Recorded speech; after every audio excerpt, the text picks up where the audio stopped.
Hello friends, आज की इस वीडियो में हम डिसोल्यूशन ऑफ पार्टनरशिप फर्म के उन क्वेश्चंस को डिस्कस करेंगे जहां हमें बैलेंस शीट गिवन नहीं होती है। आज तक के हमने जितने भी क्वेश्चंस देखे जहां हमें अकाउंट्स बनाने होते हैं, we are always provided with a balance sheet of the organisation. उस बैलेंस शीट को बेस बना के हम अपनी अकाउंटिंग तैयार करते हैं। बट अब से हमारे पास कुछ ऐसे क्वेश्चंस भी आया करेंगे where we are not provided the balance sheet in the question itself. However, there will be some information about the assets and liabilities of the organisation. तो उन इंफॉर्मेशंस पे बेस होते हुए first of all we need to prepare a balance sheet to start up our question. Obviously पहले हम balance sheet बनाएंगे और उसके बाद जैसे हम हमेशा करते हैं, preparation of realisation account, partners loan account, partners capital account and bank account, वो एज इट इज चलेगा। तो एक चीज और फॉरमोस्ट चीज अब हमारे पास ऐड हो गई, that is preparation of balance sheet as well. अब बड़े ध्यान से देखना है दोस्तों, ये बैलेंस शीट बनानी कब है। अभी तक हमने जितना भी अकाउंट्स पढ़ा है उस सारे अकाउंट्स में हम बनाते हैं balance sheet at the end of the year या at the end of some particular event. जैसे एडमिशन या रिटायरमेंट होता था, यानी रिकॉन्स्टिट्यूशन होती थी, तो पार्टनर नए पार्टनर के आ जाने के बाद या किसी के चले जाने के बाद हम नई फर्म की बैलेंस शीट बनाते थे। अब यहाँ पे तो बिजनेस ही बंद करना है, we are going for dissolution of partnership firm. तो जब आप फर्म को डिसोल्व कर रहे हैं, याद रखिए दोस्तों, डिसोल्यूशन ऑफ फर्म ऐसा प्रोसेस नहीं है कि सुबह आपने सोचा कि दुकान बंद करनी है और शाम तक क्लीन ऑफ कर दोगे, क्योंकि यार आप लोगों को स्टॉक भी बेचना पड़ेगा, आपको डेटर से भी पैसे लेने होंगे, आपको बिल्डिंग भी डिस्पोज ऑफ करनी है, आपको फर्नीचर भी बेचना है। तो दीज थिंग्स में टेक टाइम।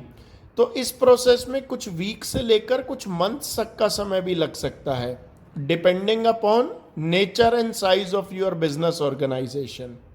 लेकिन याद रखना है दोस्तों, हमें बैलेंस शीट बनानी है at the starting of dissolution. At the starting of dissolution यानी जिस दिन आप अपनी फर्म को डिसॉल्व करना शुरू कर रहे हैं, on the very first day, हमें उस दिन की बैलेंस शीट चाहिए होगी। और बैलेंस शीट में एज यूजुअल हमें लाइबिलिटीज लिखेंगे और एसेट्स लिखेंगे। मैं फिर से रिपीट कर रहा हूं, जरा ध्यान से सुनना। ये बैलेंस शीट बनानी है at the starting of dissolution. जिस दिन आप डिसोल्यूशन स्टार्ट कर रहे हैं उस दिन बनानी है। तो कॉमन सेंस है, जब balance sheet at the starting of dissolution होगी तो इसके अंदर इंफॉर्मेशंस भी स्टार्टिंग वाले दिन की होंगी। तो सिर्फ वो एसेट्स और वो लाइबिलिटीज डालेंगे विच exist at the beginning of dissolution. Dissolution के चलते चलते में कोई अनरिकॉर्डेड एसेट्स आ गई, कोई अनरिकॉर्डेड लाइबिलिटी आ गई, उसका बैलेंस शीट से कोई लेना देना नहीं होगा।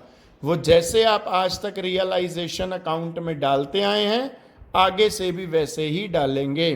बट बैलेंस शीट में सिर्फ आप वो एसेट्स और वो लाइबिलिटीज दिखाएंगे which exist at the beginning of the year, तो at the beginning of the dissolution rather. तो मैं एक क्वेश्चन जो आपको भेजा है, आप उस क्वेश्चन को देखिए। वो कहता है, Brahma, Vishnu and Mahesh are partners in the ratio of 3:3:4। They decided to dissolve the firm. अब वो चाह रहे हैं डिसॉल्व बंद कर दें, फर्म बंद कर दें। At the date of dissolution of firm, दोस्तों जरा ध्यान से सुनो, at the date of dissolution of firm यानी जिस दिन फर्म बंद करना चाह रहे हैं, दियर क्रेडिटर्स अमाउंटेड टू ₹16,000। तो जिस दिन बंद करना चाह रहे हैं यानी on the very first day their creditors were 16,000। आगे कहते हैं, in the course of dissolution. Guys, in the course of dissolution means during the dissolution, यानी जब डिसोल्यूशन चल रहा था, a contingent liability of ₹2650 not brought into account matured and had to be met. और कहता है कॉन्टिंजेंट लाइबिलिटी थी, आपको पता ही है कॉन्टिंजेंट लाइबिलिटी, विच में और may not arise in future. तो बैलेंस शीट वाले दिन यानी फर्स्ट डे एक कॉन्टिंजेंट लाइबिलिटी थी। हमें पता है हम कॉन्टिंजेंट लाइबिलिटीज को तो बैलेंस शीट में दिखाते ही नहीं है। कह रहा है वो मैच्योर हो गई और पेमेंट करनी पड़ी। अब पेमेंट की बात करें तो पेमेंट का सारा काम कहाँ पे आता है, रियलाइजेशन अकाउंट में डेफिनेटली।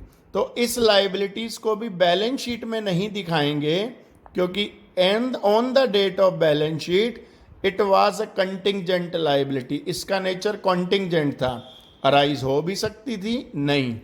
तभी क्वेश्चन में कह रहा है ड्यूरिंग द डिसोल्यूशन, बोला है ना इन द कोर्स ऑफ डिसोल्यूशन, यानी जब डिसोल्यूशन चल रहा था उन दिनों ये अराइज हो गई और उन दिनों हमें इसकी पेमेंट करनी पड़ी। तो ये ड्यूरिंग द डिसोल्यूशन अराइज हुई है, on the very first day exist नहीं करती थी। आगे कहते हैं दियर Capitals were 12, 10 and 8,000 respectively.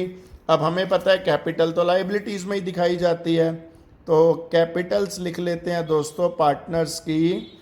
Partners name are Brahma, Vishnu and Mahesh. Capitals are 12, 10 and 8,000 respectively. तो दोस्तों ये कैपिटल हो गई आपकी 30,000 इन टोटल। आगे चलिए, कहता है Vishnu had lent to the firm in addition to capital. Capital के अलावा विष्णु ने फर्म को 14,000 का लोन भी दिया हुआ था। Had lent to the firm मतलब लोन दिया हुआ था। किसने, विष्णु ने। किसको दिया हुआ था, फर्म को। तो बैलेंस शीट फर्म की है, यानी फर्म ने पार्टनर से लोन लिया है। अब पार्टनर से लोन लिया है तो it will become our liability. तो विष्णुज लोन 14,000। आगे कहता है the assets realised 40,000 and some rupees. Assets realised, realised word का मतलब क्या होता है दोस्तों, कि इतने रुपए में हमारी एसेट्स बिक गई। तो ये बेचने का काम हम कहाँ करेंगे, रियलाइजेशन में।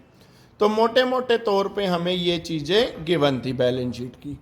अब देखें तो इनसे सिर्फ एक साइड ही कंप्लीट हुई हमारी। लाइबिलिटी साइड का टोटल आया 60, एसेट साइड में तो कुछ है ही नहीं बेटा हमारे पास। अब हमने पढ़ा है कि बैलेंस शीट की दोनों साइड हमेशा बराबर होती हैं, तो यानी एसेट साइड में भी 60,000 का कुछ ना कुछ तो होना चाहिए था, बट हमें गिवन ही नहीं है। तो इनका नाम डाल देते हैं sundry assets. These are called sundry assets. Balancing figure, balancing figure का मतलब है कि यहाँ डेफिनेटली कुछ रुपए की एसेट्स तो थी ही थी, वो बात और है हमें क्वेश्चन में इंफॉर्मेशन नहीं थी कि ये कौन सी एसेट्स है, क्या है, इसलिए हमने उनको मान लिया sundry assets. Sundry means various assets की 2, 4, 5 एसेट्स जो भी होंगी वो सब मिला के 60,000 की। तो दोस्तों यहाँ अब हमारी बैलेंस शीट तैयार हो गई। अब सही मायने में कहें तो यहाँ हमारा क्वेश्चन तैयार हो गया। अब इसकी मदद से हमें realisation account, partners capital account, partners loan account वगैरह वगैरह बनाना होगा। मैं अभी आपको सिर्फ इसमें रियलाइजेशन अकाउंट बनाना सिखा देता हूँ, बाकी सारी चीज़ें तो आप लोगों को आती ही हैं। चलो दोस्तों देखते हैं रियलाइजेशन अकाउंट। तो दोस्तों ये हमारा रियलाइजेशन अकाउंट का फॉर्मेट तैयार कर लिया। स्टेप्स आप लोगों को मालूम ही है।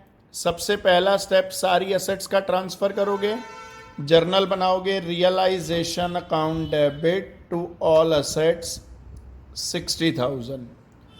सेकेंड स्टेप सारी लाइबिलिटीज़ का ट्रांसफ़र करोगे, क्रेडिटर का ट्रांसफ़र करोगे, जर्नल बनाओगे, creditors account debit to realisation. तो बाय क्रेडिटर्स 16,000।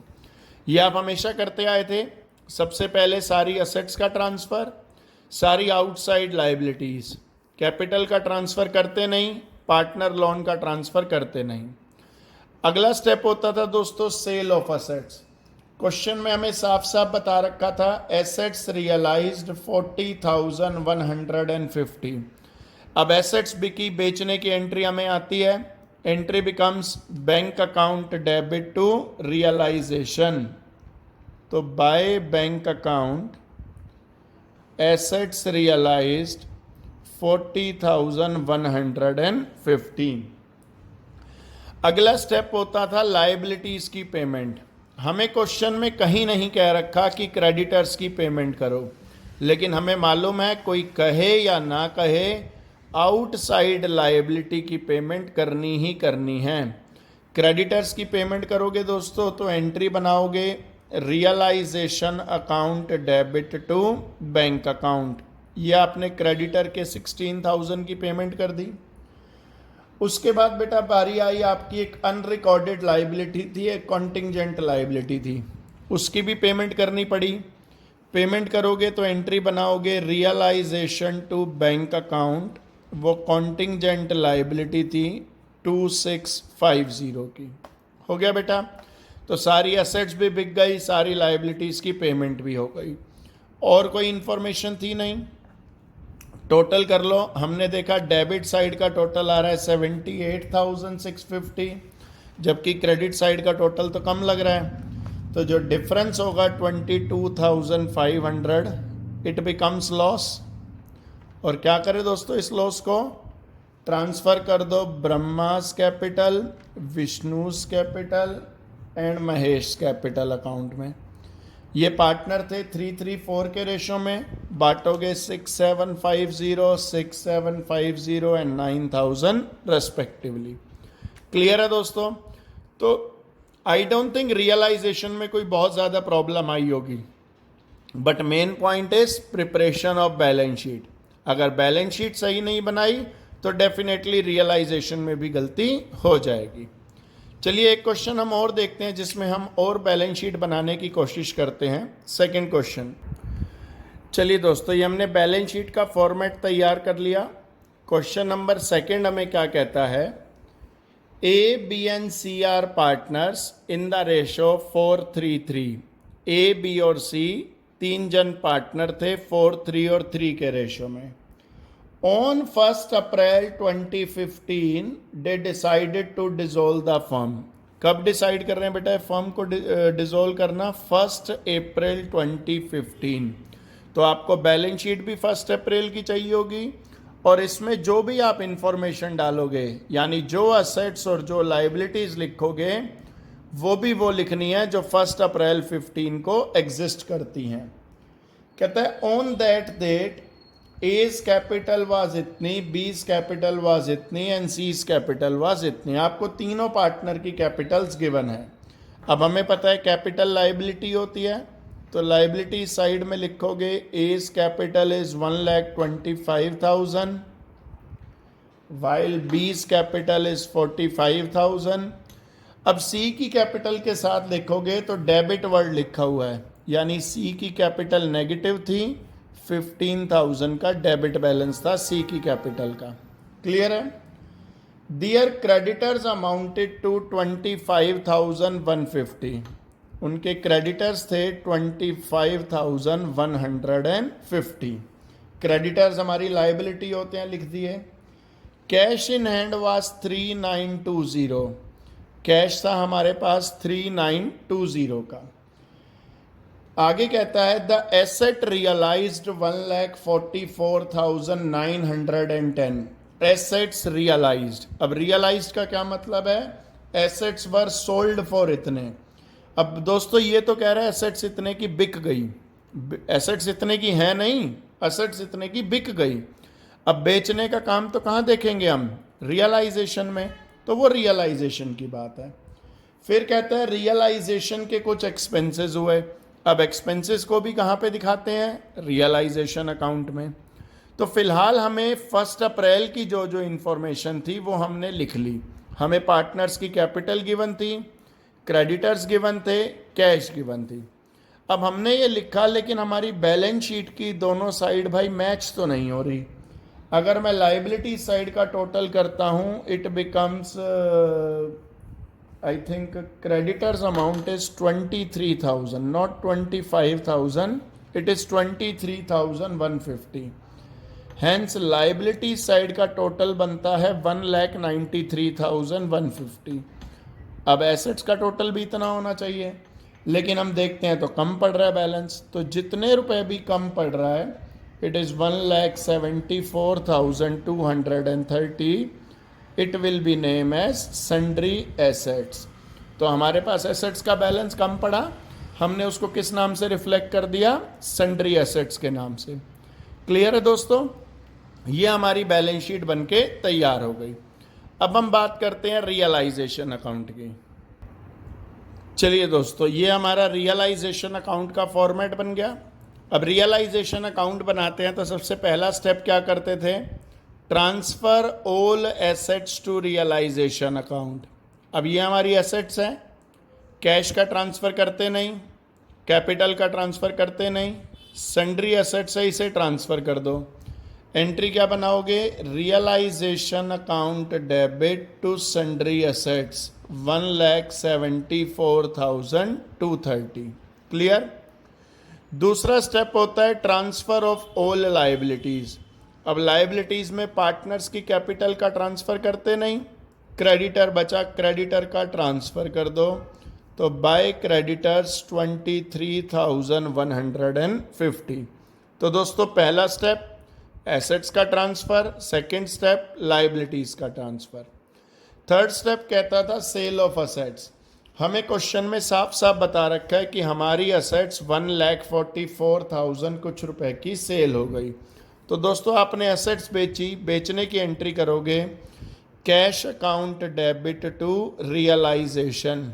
तो by cash assets realised 1,44,910 rupees. Clear? अगला स्टेप होता है पेमेंट ऑफ लाइबिलिटीज़।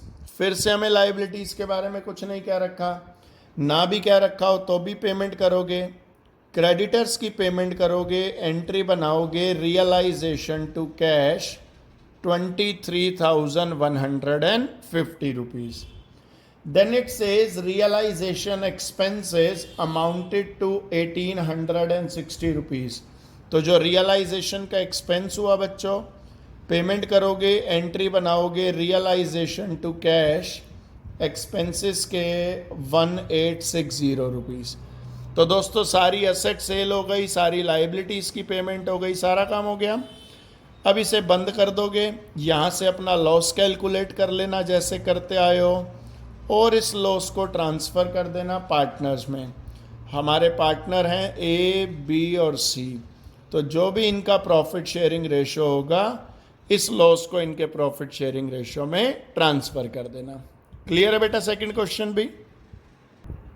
चलिए दोस्तों, अब हम क्वेश्चन नंबर 3 पे आते हैं। ये हमारी बैलेंस शीट का फॉर्मेट है और ये हमारा रियलाइजेशन का फॉर्मेट है।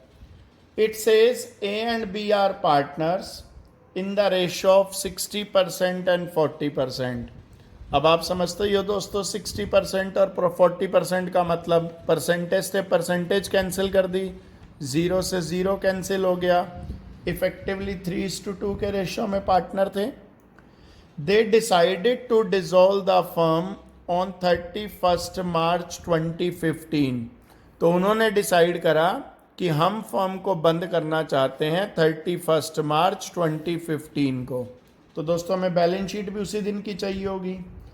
कहते हैं उस दिन की हमें कुछ एसेट्स और लाइबिलिटीज बता रखी हैं, जरा देखें।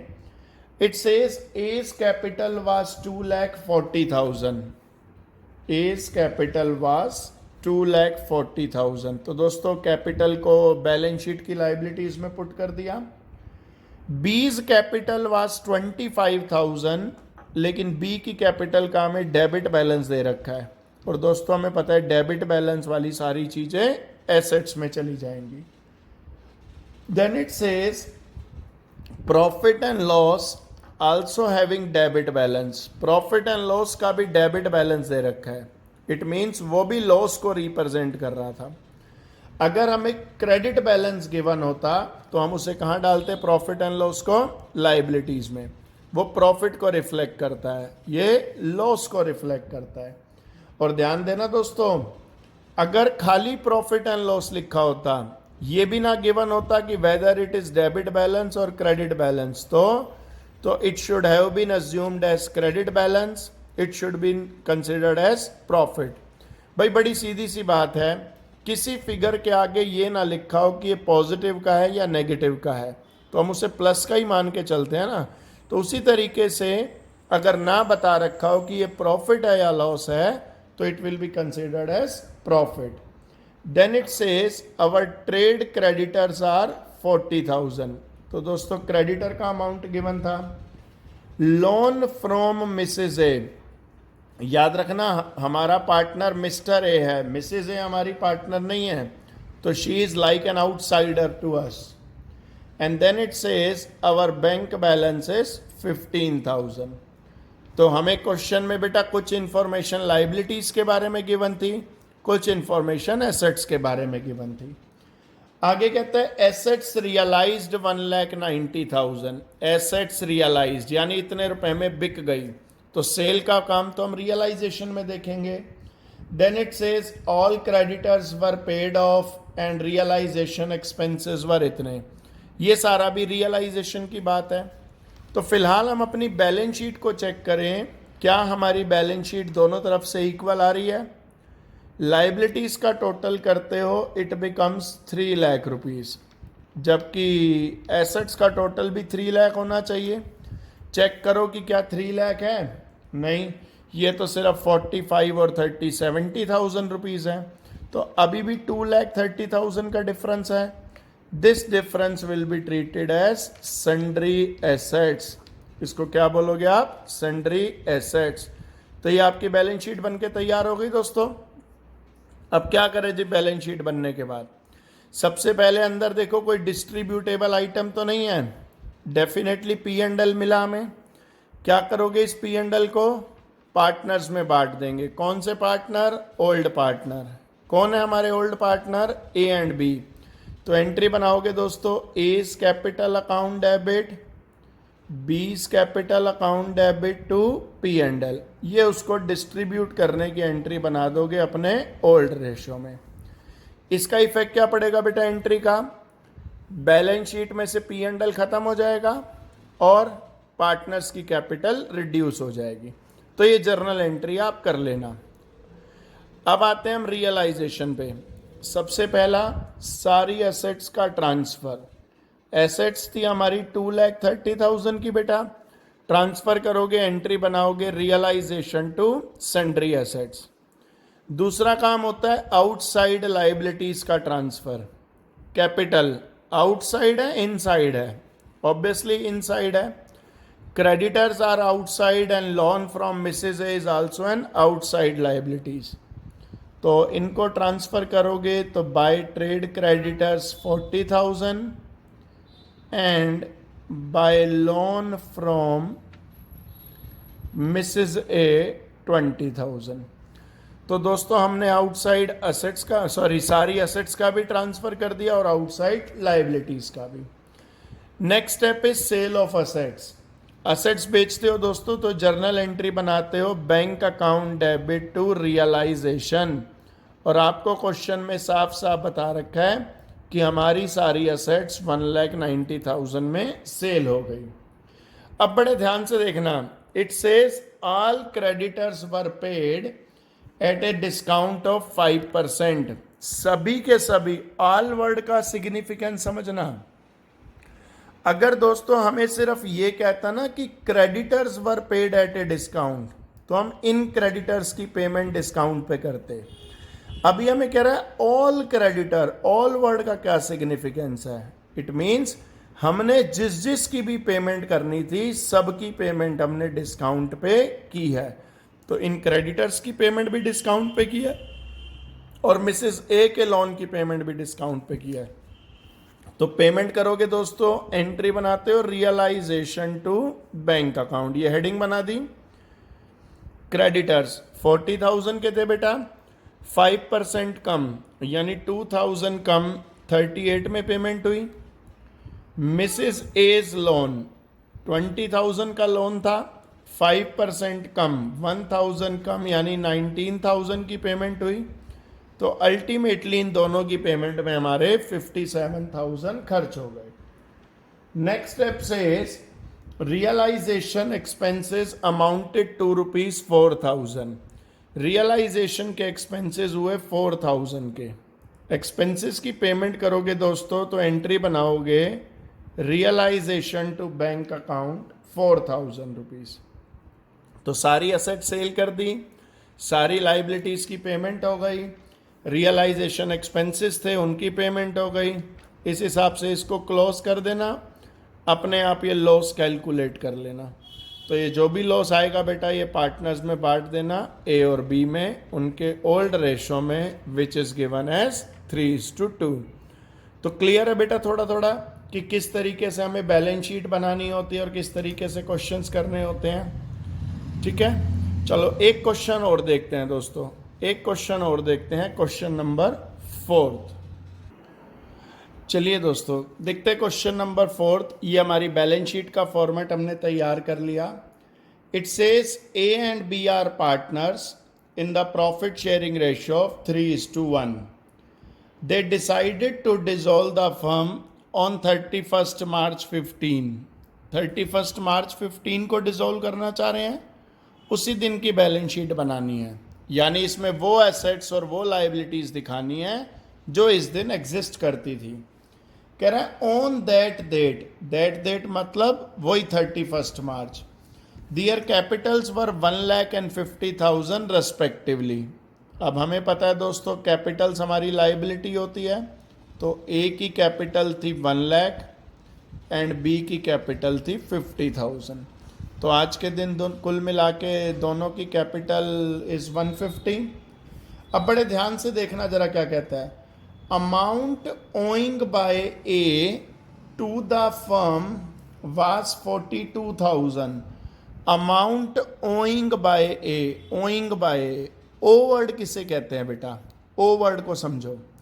मान लो तरुण सर ने एक दिन आप लोगों से पैसे उधार लिए, तरुण सर ने स्टूडेंट्स से कुछ पैसे उधार लिए और अभी तक वापस नहीं दिए हैं, अभी तक वापस नहीं चुकाए हैं। तो it will be said that Tarun sir owes that many rupees to the students, कि तरुण सर ओज, तरुण सर ने देने हैं स्टूडेंट्स के। इसी तरीके से लिखा है amount owing by A to the firm, A ने देना है फर्म का, ए ने देना है। तो अगर मैं फर्म के एंगल से सोचूं तो फर्म ने लेने हैं ए से। अब फर्म ने लेने हैं तो वो फर्म की एसेट्स बन गया, यानी फर्म ने कभी ना कभी ए को लोन दिया था 42,000 का, जो फर्म ने ए से अभी लेना है। आगे कहता है amount owed by firm to the B, amount owed by firm, owed by firm मतलब फर्म ने देने हैं। किसको देने हैं? बी को देने हैं। तो बी को देने हैं तो it will become a liability for the firm 15,000 rupees. Then it says creditors were ₹25,000। तो हमें मालूम है क्रेडिटर हमारी लाइबिलिटी होता है, and cash was ₹5,000। Clear? The assets other than the amount owing by A realized ₹64,000। यानी बाकी एसेट्स ए के लोन को छोड़ के बाकी एसेट्स रियलाइज्ड 64,000। दोस्तों रियलाइज्ड का मतलब है इतने रुपए में सोल्ड कर दी गई, बेच दी गई। और बेचने का सारा काम कहाँ देखेंगे? रियलाइजेशन में। And realisation expenses amounted to ₹1,000। तो रियलाइजेशन का एक्सपेंस आया 1,000। ये भी कहाँ देखेंगे हम? रियलाइजेशन अकाउंट में। तो दोस्तों बैलेंस शीट की हमें जितनी आइटम्स पता थी वो हमने अपने हिसाब से प्लेस कर ली। अब देखें तो हमारी लाइबिलिटीज का टोटल 1,90,000 बनता है। एसेट्स का भी इतना होना चाहिए, लेकिन एसेट्स में तो सिर्फ 47 ही है, तो 143 का डिफरेंस है। ये कहलाएगी हमारी sundry assets being balancing figure, कि ये हमारी एसेट्स का अमाउंट हो गया। क्लियर है दोस्तों? तो ये हमारी बैलेंस शीट बनके तैयार। अब इसके बेसिस पे अगर हमें रियलाइजेशन अकाउंट बनाना होगा तो कैसे बनाओगे दोस्तों रियलाइजेशन अकाउंट? सबसे पहले सारी एसेट्स का ट्रांसफ़र, उसमें कैश का करते नहीं, पार्टनर के लोन का ट्रांसफ़र करते नहीं। तो सन्ड्री एसेट्स 143। अगला स्टेप लाइबिलिटीज़ का ट्रांसफ़र, कैपिटल करते नहीं, पार्टनर का लोन करते नहीं, तो it will be creditors only. Next step is sale of assets. आपको कहता है एसेट्स बेच दी, सारी एसेट्स बिकी हैं आपकी 64,000 में। Next step is payment of liabilities. वो क्रेडिटर के बारे में बोले या ना बोले, आपको पेमेंट करनी ही करनी है क्रेडिटर की। Then it's all about realisation expenses. Expenses की पेमेंट कर देना विच इज 1,000। तो इनकी पेमेंट करोगे, इस हिसाब से ये आपको लॉस निकल आएगा। इस लॉस को पार्टनर्स में बांट देना। क्लियर है दोस्तों? तो ये आपका रियलाइजेशन अकाउंट बन गया। इसका क्या करोगे लाइबिलिटी वाले लोन का, बीज लोन अकाउंट का? डेफिनेटली हम एक लोन अकाउंट बनाएंगे इसके लिए। लाइबिलिटी में है इसलिए इसका क्रेडिट बैलेंस है, बाय बैलेंस ब्रॉट डाउन 15,000। कुछ नहीं करना, सिर्फ पेमेंट कर दो टू बैंक अकाउंट 15, खत्म हो जाएगा लोन अकाउंट। इस लोन का क्या करोगे? असेट्स में पड़ा है, यानी हमने ये पैसे ए से लेने हैं, लेकिन ए की कैपिटल के देने भी तो हैं। तो एसेट्स वाला लोन इज ऑलवेज ट्रांसफर्ड और सेटल्ड अगेंस्ट हिज कैपिटल। तो इसके लिए एंट्री बनाएंगे as capital account debit to as loan account. तो इसे कैपिटल में ट्रांसफ़र करोगे, इसका इफेक्ट पड़ेगा capital of A will reduce. Clear है दोस्तों? ये कैपिटल अकाउंट और बैंक अकाउंट आप अपने आप बना के देख सकते हैं। क्लियर है? ये देखिए बेटा, इस कंसेप्ट को समझिए, फिर इससे रिलेटेड क्वेश्चंस कीजिए। Thank you.